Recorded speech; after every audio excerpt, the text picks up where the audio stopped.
So firstly, thank you very much for being a judge today on the panel.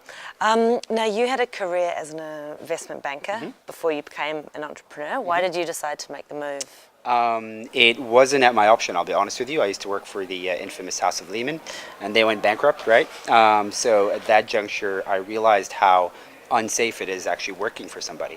And that really sort of gave me the opportunity to take a little bit more risk and put myself out there. Great. And so what were some of the difficulties that you overcame in the sort of first few years? Sure.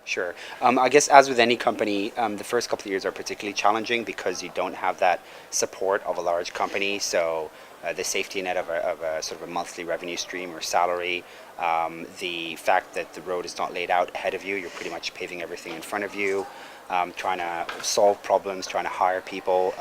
Effectively, you're problem solving every single day and you're starting from scratch, which is tough.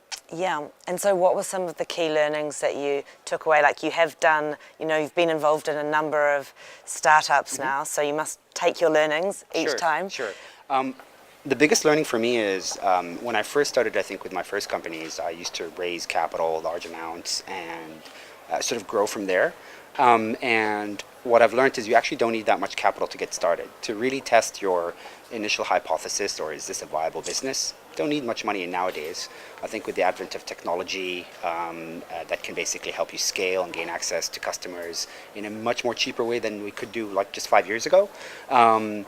I've learned that with raising very little capital, your own or others, you can learn to test ideas and fail fast and fail cheaply.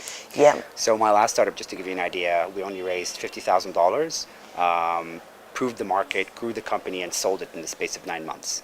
Wow, on 50,000. So those angel investors like super happy. Yeah, fantastic.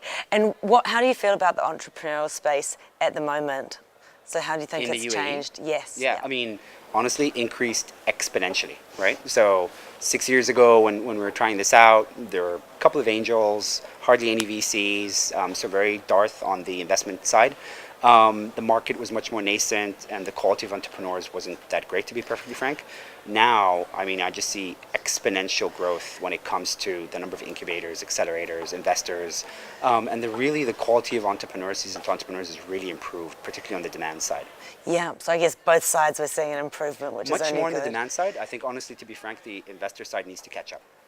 Okay, interesting. Great, thank you for your time. Thank you for having me.